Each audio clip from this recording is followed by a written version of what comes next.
Gujarat's #1 engineering university, Sankalchand Patel University, 9642706257.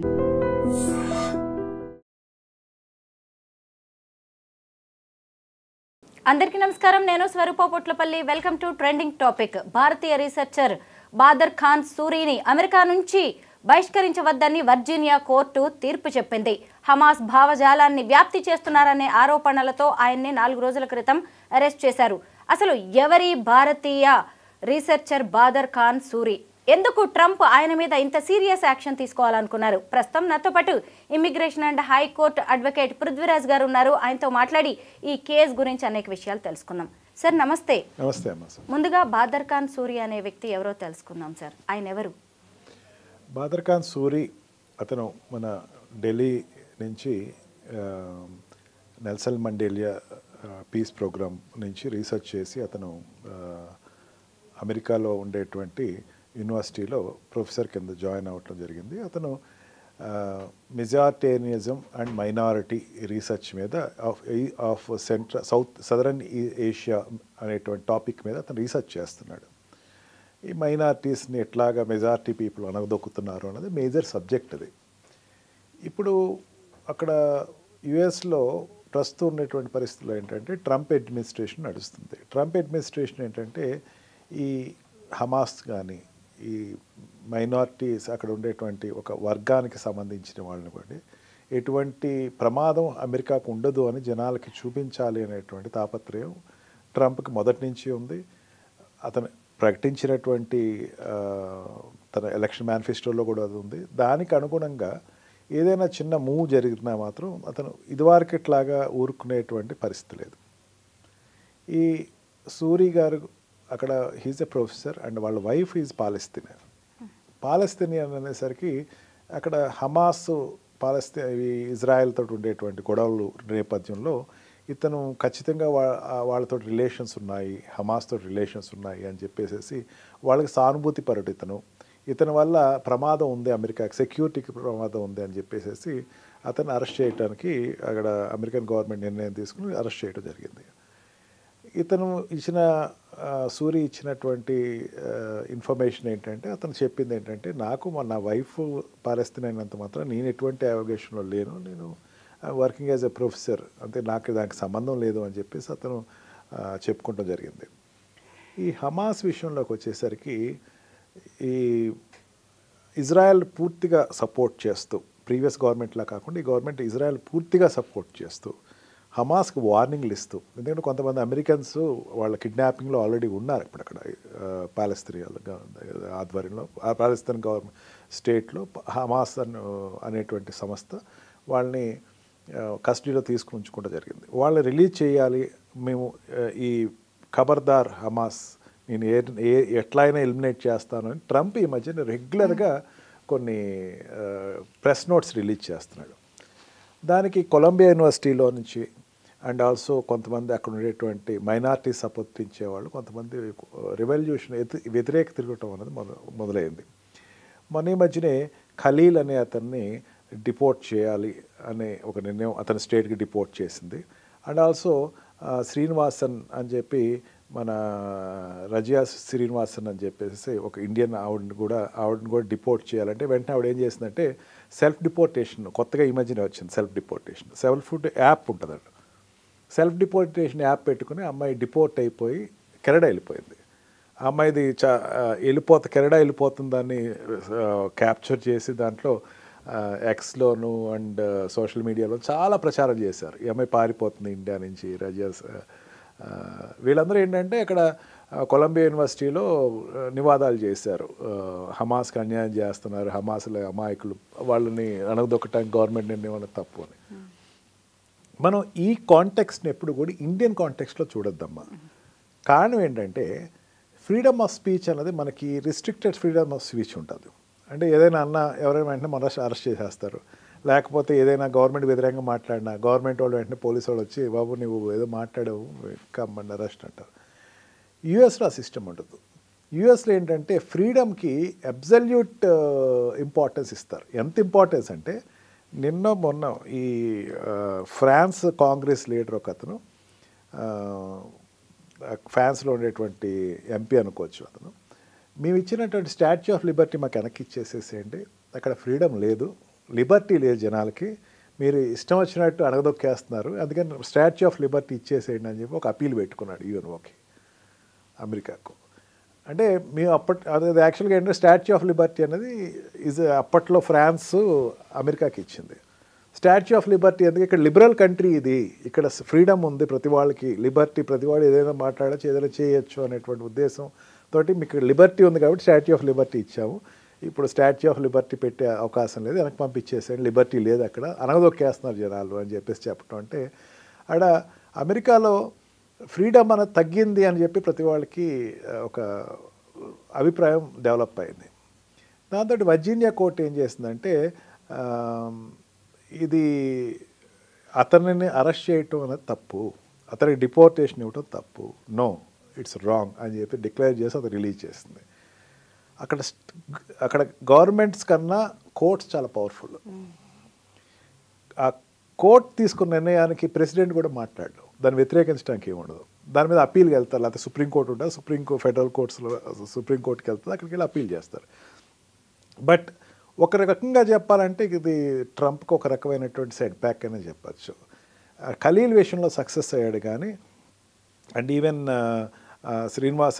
Razia Srinivasan పంపించేయడంలో కూడా succeed అయ్యాను కానీ సూరి విషయంలో సక్సీడ్ అవ్వలేదని చెప్పచ్చు, ఫెయిల్ అయ్యాడని చెప్పచ్చు. ఎందుకంటారు సార్? ఎందుకంటే ఆయన మీద వచ్చినవన్నీ ఆరోపణలైనా సరైన ఆధారాలు లేవంటారా? ఆరోపణల ఆధారం అదే అంటున్నానమ్మా, మన ఇండియన్ సిస్టంలో మాట్లాడుతూ అక్కడ ఏంటంటే ఫ్రీడమ్, ఎవరైనా ఏదైనా మాట్లాడచ్చు, ఎవరైనా ఏదైనా చెప్పచ్చు. నాకు ఇష్టం లేదు Trump is telling is wrong, he must not go against to the Hamas, he must not go against to the Muslims in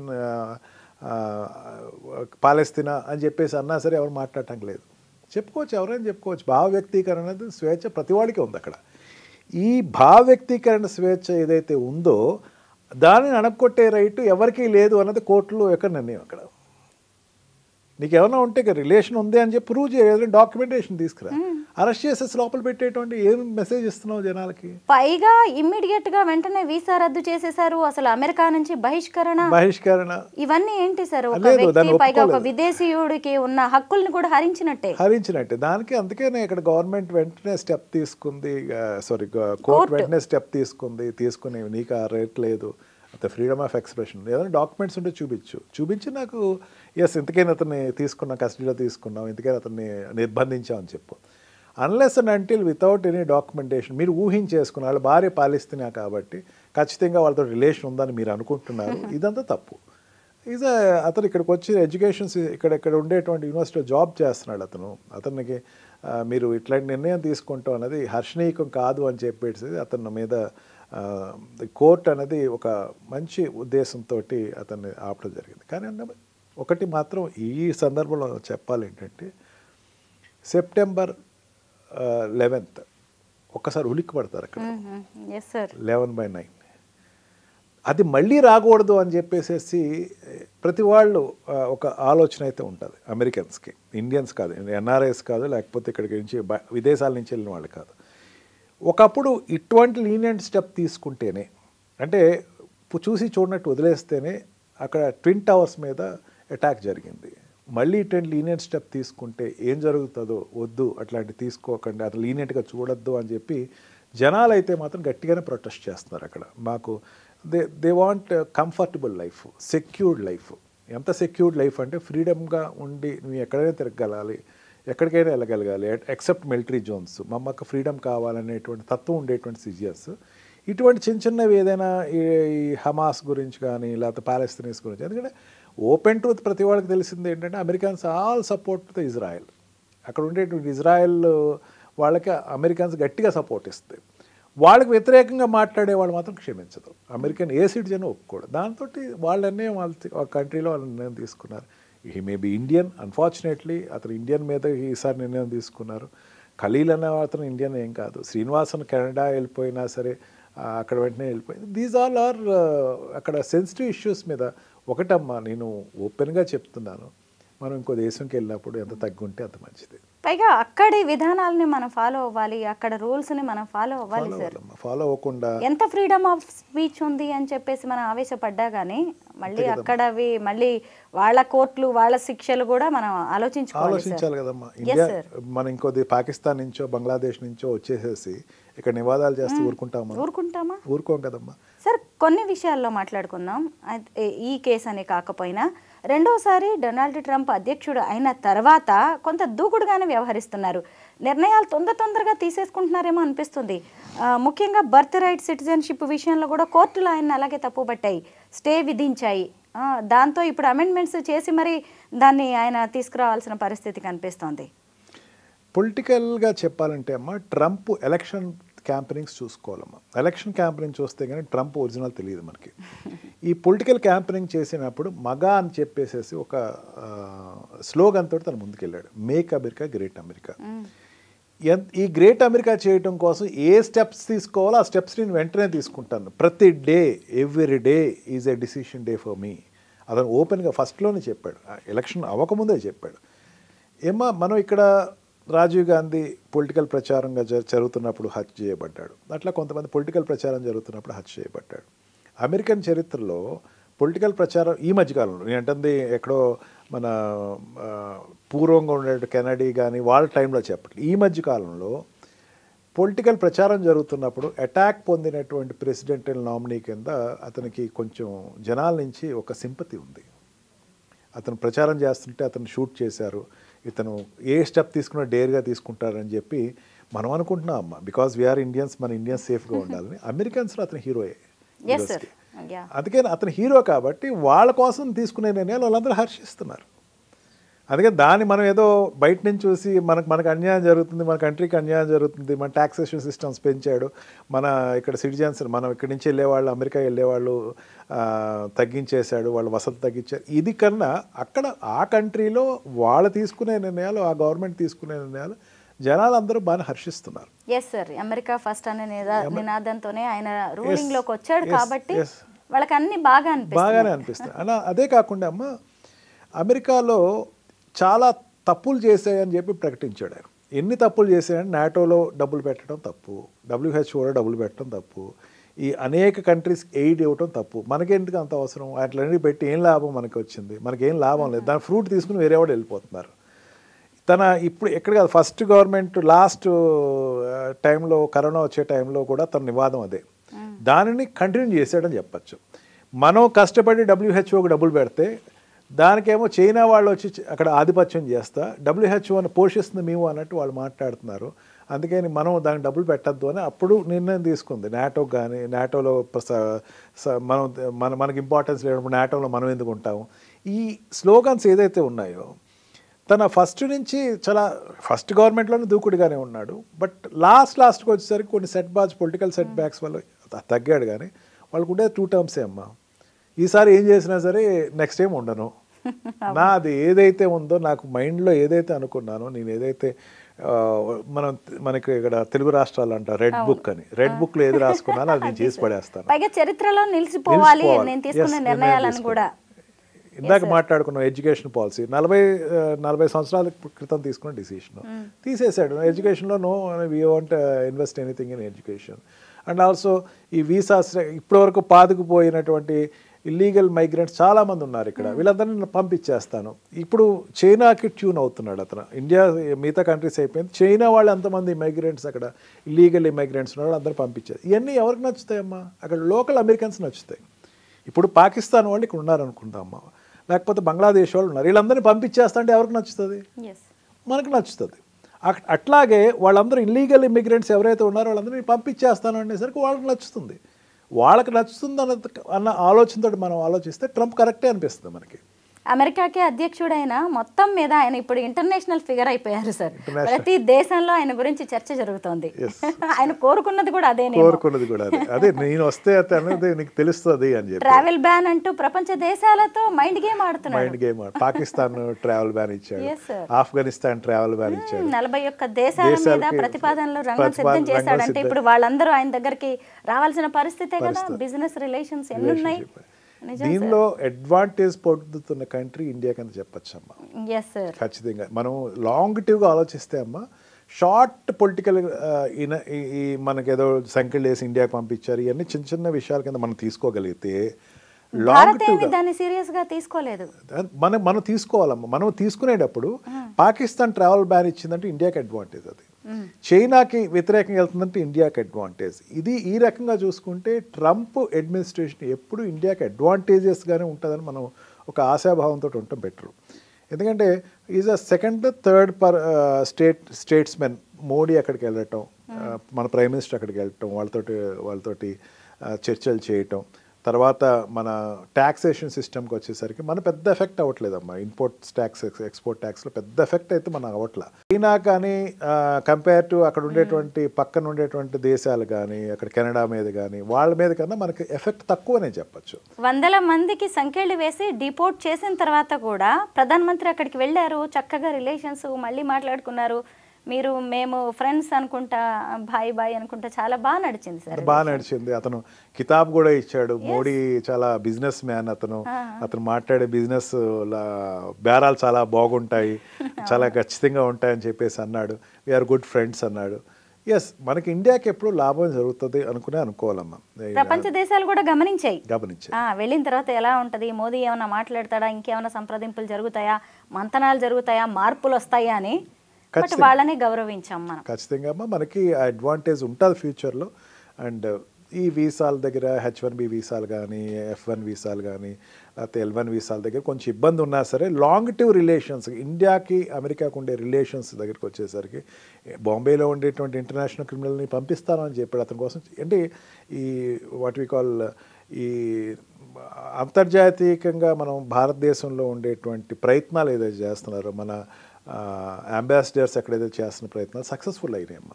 అంతకుముందు బాంబే నుంచి మన బాంబే బ్లాస్ట్లో ఉండేటువంటి తీవ్రవాదిని హ్యాండ్ ఓవర్ చేయమని ఎప్పటి నుంచో అడుగుతుంది.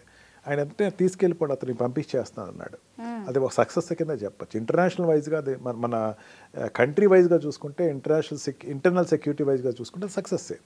అండ్ ఆల్సో ఫర్దర్గా కూడా ఉండే రిలేషన్షిప్, మనం ఏదో ఫ్లైట్స్ అడిగాం, అదే డిఫెన్స్ ఫ్లైట్స్ అడిగాం, వెంటనే ఇచ్చాడు, శాంక్షన్ చేశారు. అది ఈ రకంగా చూసుకుంటే సక్సెస్ అవుతున్నాం. అంటే కంట్రీ వైజ్గా చూసుకోవాలి, ఇండివిజువల్ వైజ్గా చూసుకుంటే మనకు అది నేరోగా ఉంటుంది, కానీ కంట్రీ వైజ్గా మనకి లాభం అనే చెప్పచ్చు ట్రంప్ అని. అంటే మీరు మా దేశానికి ఇది నష్టం చేస్తున్నారు, మా పిల్లల్ని పార్ట్ టైం జాబ్స్ చేసుకోకుండా ఆపారు, గ్రీన్ కార్డు విషయంలో ఇవి చేశారు అవి చేశారని మళ్ళీ మనం మాట్లాడడానికి అవకాశం కూడా లేదు సార్ అక్కడ.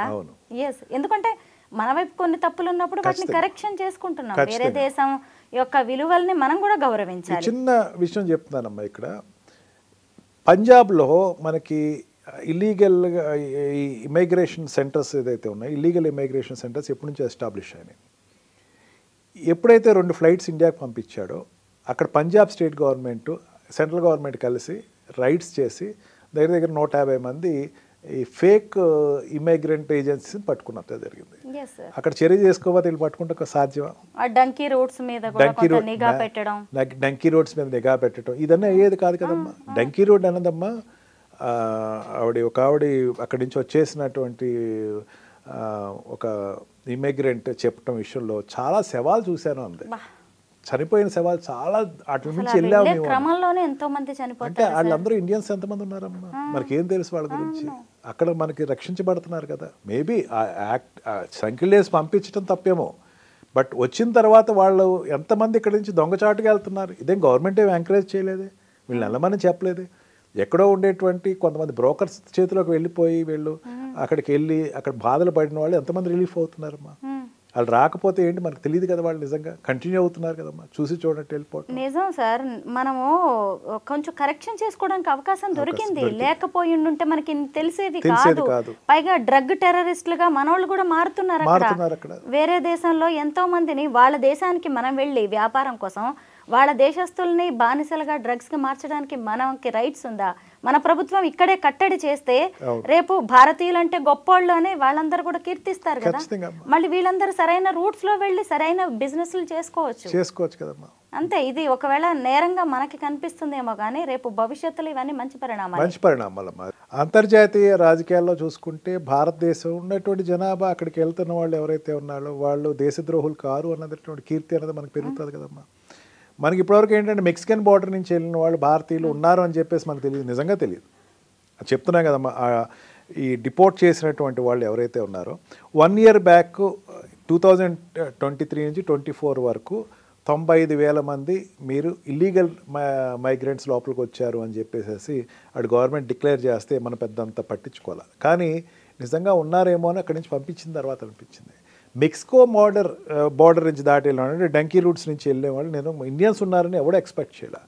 కానీ ఒక రాకెట్ నడిచిందమ్మా అక్కడ, ఒక పెద్ద రాకెట్. ఇక్కడి నుంచి వాళ్ళు పంజాబీస్ కానీ హర్యానా వాళ్ళు కానీ లేకపోతే గుజరాతీస్ నుంచి కానీ ఆ ఏరియాస్ నుంచి వెళ్ళిన వాళ్ళు చెప్తున్న ఎక్స్పీరియన్స్ చూస్తే ₹1 కోటి ఇచ్చిన వాళ్ళు ఉన్నారమ్మా. ₹1 కోటి పెట్టి 2 కోట్లు పెట్టి డంకీ రూట్ల ద్వారా ఒక రాకెట్కి వాళ్ళకి వెళ్ళిపోయి ఏదో రకంగా వెళ్ళి వస్తామని చెప్తే తీసుకెళ్ళి డంకీ రూట్లో మీరు ఇట్లా వెళ్ళండి. కాలువ ఎక్కడ డంకీ రూట్ అమ్మా చాలామంది తెలియదు, అది కాలువలో తీసుకెళ్తారమ్మా. అక్కడ పనామా కాలువలో వచ్చి తీసుకెళ్తా ఉంటారు. పనామా కాలువలోకి వెళ్తూ ఉంటే పక్కన శవాలు వెళ్ళిపోతూ ఉంటాయి, పక్కన బోట్లు తిరగబడిపోతూ ఉంటాయి. అది సముద్రపు సంబంధించినటువంటి చిన్న పాయ. అప్పుడు అక్కడ కెరటాలు ఉంటాయి, బోట్లు తిరగబడిపోతూ ఉంటాయి. ముందు అమెరికాకి చేరే వరకు ప్రాణాలకి గ్యారంటీ లేదు. ఉంటుందమ్మా, ప్రాణాలు గ్యారంటీ. అక్కడికి వెళ్ళిన వెంటనే దొరికిపోతారు. అసలు ఆ రూట్లో వెళ్ళే వాళ్ళు అక్కడికి వెళ్ళి చేసే గొప్ప బిజినెస్లు ఏముంటాయి మనకి అర్థమవుతుంది కదా. అది కానీ కసిగా వెళ్ళిపోవాలి, అక్కడికి ఏదో రకంగా వెళ్ళిపోవాలి. ఇండియాలో ఉన్న వాళ్ళు కాదు, మొన్న తీసుకొచ్చిన వాళ్ళు ఇంటర్వ్యూస్ చూస్తే కనుక తెలుస్తుంది. లండన్ వెళ్ళిపోయిన వాళ్ళు అక్కడి నుంచి అమెరికా వెళ్ళాలనుకున్న వాళ్ళు స్టూడెంట్. మా అబ్బాయి ఇంకా లండన్లో ఉన్నాడు అనుకున్నాను, అక్కడ లేడని తెలిసింది. ఒక హోటలియర్ ఎవరో ఒక అతను హోటల్లో చెఫ్ కింద పనిచేసేవాడు, అక్కడ తేలాడు అనేసరికి మా అబ్బాయి ఇంకా అమెరికా లండన్లో ఉన్నాడు అనుకున్నా, అక్కడ లేడేంటి ఎక్కడెక్కడ వెళ్ళిపోయాడు మాకు తెలియదు. 3 స్టూడెంట్స్ వెళ్ళిపోయారు. అంటే ఇదంతా కూడా ఒక రాంగ్ నోషన్ తోటి వెళ్ళిపోయేవాళ్ళమ్మ. ఏదో రకంగా అమెరికాకి వెళ్ళిపోవాలి అన్నది. చదవండి, ఎడ్యుకేషన్లోకి వెళ్ళండి, ఎంఎస్ చేయండి, ఎంఎస్కి వెళ్ళండి, లేదా అనేకమైన వీసాలు ఉన్నాయమ్మా అక్కడ. A to Z వీసాలు ఉంటాయి అక్కడ. నీకు సంబంధించినటువంటి ఆ స్పియర్ ఏదైతే ఉందో బిజినెస్ వీసా మీద వెళ్ళు, లేదంటే కనుక నీ స్పెషలైజేషన్ నీకు ఉండే టాలెంట్ స్పెషలైజేషన్ దాంట్లో వెళ్ళు. నువ్వు ఒక జర్నలిస్ట్ కింద వెళ్ళు, ఒక యాక్టర్ కింద వెళ్ళు, లేకపోతే ఒక ఆర్టిస్ట్ కింద వెళ్ళు. ఆ వీసాలు ఉన్నాయి మీకు, ఓపెన్గానే ఉన్నాయి, దానికి ట్రై చేయండి. అంతేకాని డంకీ రూట్లో వెళ్ళిపోవటం ఏంటి? వీటికి సెట్ బ్యాక్ అన్నది ట్రంప్ తీసుకున్నప్పుడు ప్రపంచ దేశాలన్నీ హర్షించాలి, కానీ వ్యతిరేకించడం అనేది నిజంగా నా దృష్టి అయితే తప్పు అనిపిస్తుంది. కరెక్టే సార్. మొత్తం మీద బాదర్ ఖాన్ సూరి విషయంలో ట్రంప్ ఇక ఏం చేస్తారు? వర్జీనియా కోర్టు ఇచ్చిన తీర్పుని, వారి నిర్ణయాన్ని ఆయన ఆమోదిస్తారా, లేదంటే ఇతను హమాస్ భావజాలాన్ని వ్యాప్తి చేస్తున్నారు అనడానికి తగిన ఆధారాలు చూపిస్తారా, తన పంతం నెగ్గించుకుంటారా అనేది మనం వేచి చూడాల్సిందే. Thank you so much sir.